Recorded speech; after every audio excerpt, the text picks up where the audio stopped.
I came away having met loads of good people there, and I felt really inspired, really energized by what I'd seen. But then coming back to the UK and seeing the headlines around the world, and the media also like to concentrate sometimes on the negativity.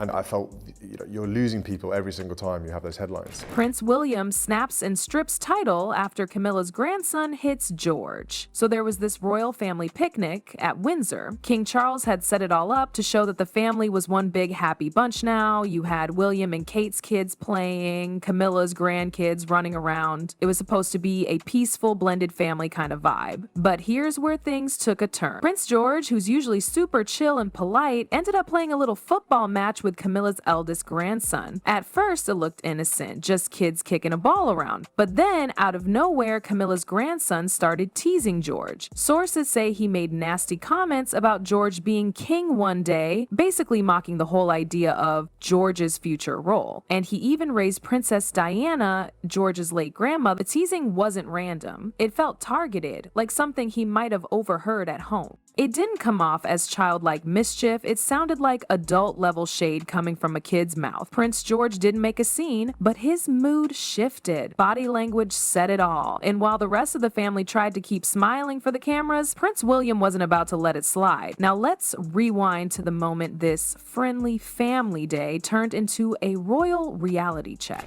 I don't think she believes too heavily in instruction. She believes in finding your own path, but with very good examples and guidance around you to support you. So here's the deal. This royal picnic wasn't just about sunshine, tea, and fancy sandwiches. It was King Charles's idea to bring everyone together. Charles wanted to ease the tension that's still hanging in the air after the drama around Camilla's place in the family. And what better way to do that than a sweet little gathering with all the grandkids playing together. It all looked perfect on the surface. The kids were running around the garden. The adults were under the tent, sipping tea and having soft conversations. Camilla brought her grandchildren, and William and Kate brought theirs. It was supposed to be this cozy, relaxed moment where everyone could say, look how far we've come. But it was all staged. This wasn't just about family bonding, it was about image control. Charles wanted the world to see that the family was finally blending, moving forward, and letting go of the old headlines. But just because they dressed the part and smiled for whoever was watching doesn't mean everything was fine behind the scenes. The thing is, these two sides of the family are very different. George, Charlotte, and Louis are growing up with royal protocols baked into their daily routines. Meanwhile, Camilla's grandchildren have had a pretty normal upbringing outside of the royal bubble. That difference might seem small, but it really showed that day. But smiles only last so long, especially when the kids start playing football. At one point, Prince George ended up playing football with Camilla's oldest grandson. Now, on the surface, that sounds innocent, right? Just a little kick around between kids, no big deal. But something shifted during that game. It didn't stay fun. Camilla's grandson started teasing George, but not in a silly way. It turned sharp.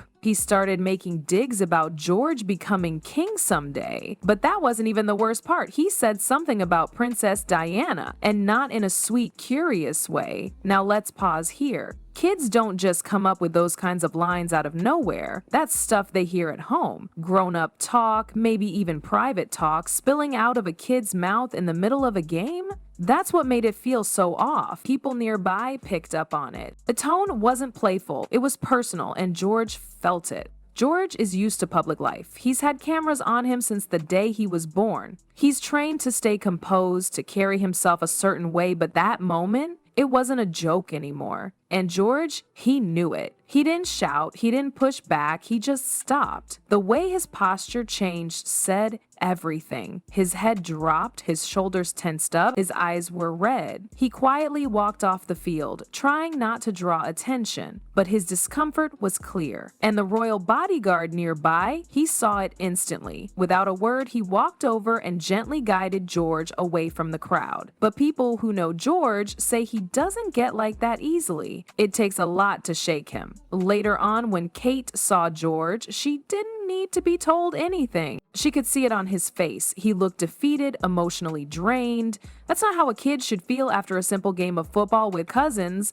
And Kate, she's the kind of mom who picks up on the tiniest things. That was all she needed. And if you're wondering how Kate reacted, let's just say she didn't need a headline to tell her something was wrong. What was your first impression? Well, I think when you said, I actually went bright red when I met you and sort of scuttled off, feeling very shy about meeting you. But and actually William wasn't there for quite a bit of the time. Initially, he wasn't there for Freshers Week, and so it did take a bit of time for us to get to know each other. But we did become, very close friends from quite early on.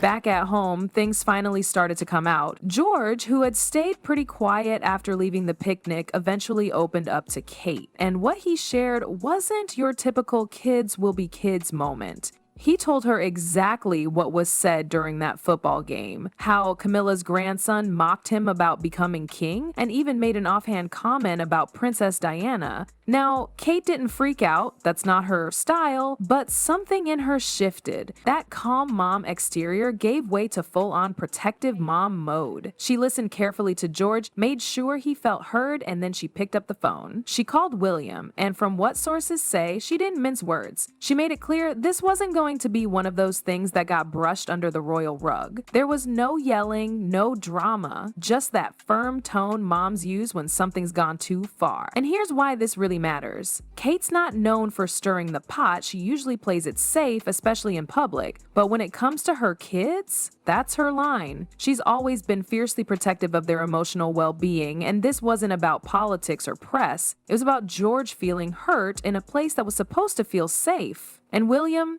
he didn't wait for palace advisors. He went straight into dad mode. The moment Kate told him what happened, William knew this wasn't a talk it out over tea situation. This was about setting boundaries. So he made a decision. Camilla's grandson would no longer be invited to royal kid events. No more blended family photo ops, no more shared holiday games, no more awkward picnics where George had to pretend everything was fine. But William didn't stop there. He also quietly arranged for the boy to be removed from any honorary royal roles or perks. No more standing near George in parades, no more popping up in official pictures like he's part of the inner circle. And here's the kicker. He didn't even run this past King Charles. Now, that might sound bold, but honestly, it tracks. Behind the scenes, William has more influence than people think, especially when it comes to his own kids.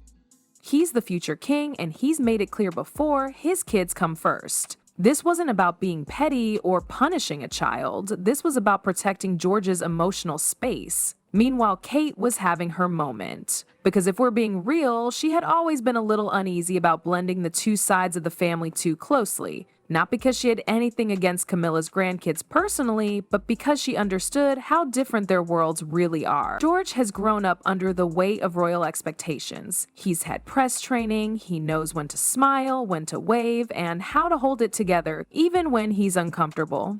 That's not something Camilla's grandkids have had to deal with. They don't live with the pressure of being next in line. They don't have their school trips analyzed in tabloids or their outfits compared to decades-old royal traditions. So for Kate, this incident just confirmed everything she'd quietly worried about. She didn't want George around people who didn't understand what he carried on his shoulders. It wasn't about keeping him in a bubble. It was about giving him space to be himself without being picked apart by people who don't get it. So here's what's interesting. There was no big announcement, no Buckingham Palace memo, no fancy press statement explaining what went down, but somehow people knew. Because in royal circles, words always find a way out, and within days, the whispers turned into quiet headlines. Then came the real moment that confirmed it all. A simple Sunday church visit. William, Kate, George, and Charlotte stepped out of the car like it was just another family outing.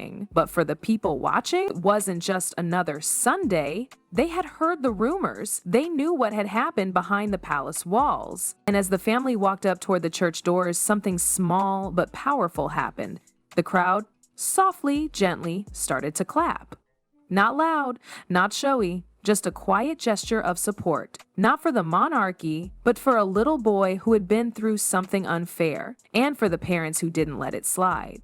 George looked around, a bit unsure why people were clapping. He's still young, still figuring it all out, but Kate leaned in close, whispered something just for him, and whatever she said, it worked. His face changed. That confused look melted into something real, and that's what hit people. It wasn't about titles, it wasn't about family drama, it was about a kid who needed protection from the people who mattered most. And just like that, the palace realized William wasn't playing by the old rules anymore. This wasn't a PR stunt. William didn't do it for headlines, he did it because something crossed the line. And instead of waiting for palace meetings or second-guessing the optics, he chose to act like a dad. First and foremost, he made it crystal clear, if you want to be around his kids, especially George, you come with respect. Doesn't matter who you are or what title you hold. And honestly, that quiet boundary, he said, it's something a lot of people are connected with. Because Kate and William have always been this way. Yes, they've got crowns in their future, but at home,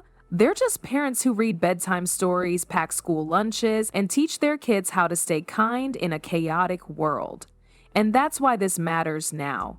Because the future of the monarchy isn't just about ceremonies or tradition, it's about trust. And right now, the public sees William and Kate as the most relatable royals we've had in a long time. They mess up like everyone else, but when does it really count? They show up for their kids. That's what sticks. So yeah, someone lost a title, but a family found their strength. But what's your take on this? Leave your thoughts in the comments and see y'all in the next video.